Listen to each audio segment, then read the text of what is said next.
अध्याय में हमने सुना कि भगवान श्री कृष्ण से सत्यभामा जी ने पूछा कि मेरे ऐसे कौन से पुण्य कर्म थे कि आप मुझे पति स्वरूप प्राप्त हुए, और ऐसा क्या करना चाहिए कि हर जन्म में मैं आपको ही पति रूप में प्राप्त करूं। और अब दूसरे अध्याय में भगवान सत्यभामा जी को उनके पूर्व की कथा सुना रहे हैं। भगवान श्री कृष्ण आगे बोले, हे प्रिय, जब गुणवती को राक्षस द्वारा अपने पति व पिता के मारे जाने का समाचार मिला तो वह विलाप करने लगी। हे नाथ, हे पिता, मुझको त्याग कर तुम कहाँ चले गए? मैं अकेली स्त्री तुम्हारे बिना अब क्या करूं? अब मेरे भोजन, वस्त्र आदि की व्यवस्था कौन करेगा? घर में प्रेम पूर्वक मेरा पालन पोषण कौन करेगा?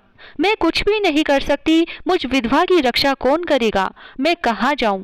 मेरे पास तो अब कोई ठिकाना भी नहीं रहा।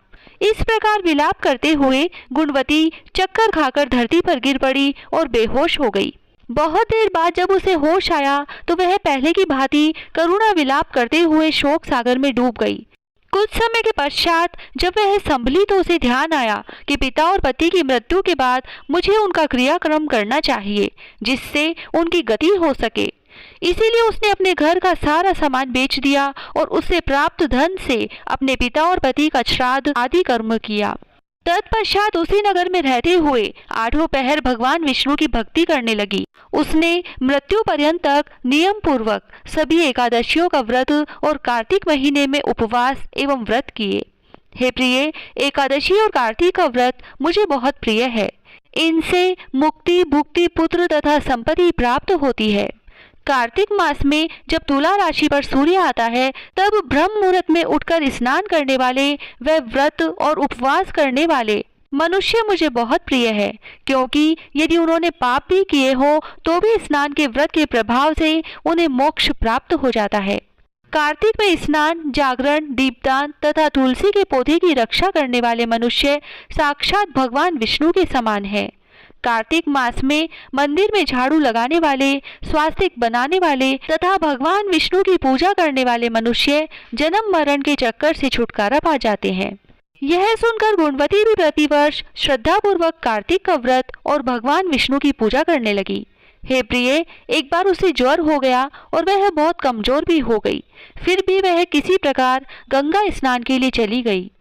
गंगा तक तो वह पहुंच गई, परंतु शीत के कारण वह बुरी तरह से कांप रही थी। इस कारण वह शिथिल हो गई। तब मेरे दूत उसे मेरे धाम में ले आए। तत्पश्चात ब्रह्मा आदि देवताओं की प्रार्थना पर जब मैंने कृष्ण का अवतार लिया तो मेरे गण भी मेरे साथ इस पृथ्वी पर आए, जो इस समय यादव है। तुम्हारे पिता पूर्व जन्म में देव शर्मा थे तो इस समय सत्राजित है। पूर्व जन्म में चंद्र शर्मा जो तुम्हारा पति था वह डाकू है। और हे देवी, तुम ही वह गुणवती हो। कार्तिक व्रत के प्रभाव के कारण तुम मेरी अर्धांगिनी हुई हो। पूर्व जन्म में तुमने मेरे मंदिर के द्वार पर तुलसी का पौधा लगाया था।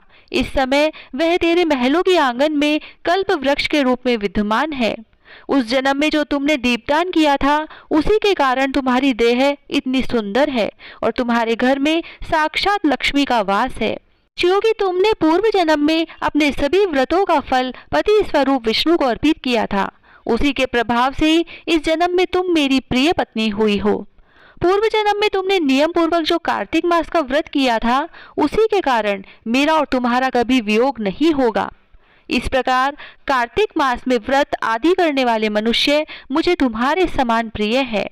दूसरे जब तब यज्ञ, दान आदि करने से प्राप्त फल कार्तिक मास में किए गए व्रत के फल से बहुत थोड़ा होता है, अर्थात कार्तिक मास के व्रतों का 16वां भाग भी नहीं होता है। इस प्रकार सत्यभामा भगवान श्री कृष्ण के मुख से अपने पूर्व जन्म के पुण्य का प्रभाव सुनकर बहुत प्रसन्न हुई। ओम नमो भगवते वासुदेवाय। दूसरा अध्याय समाप्त। जय श्री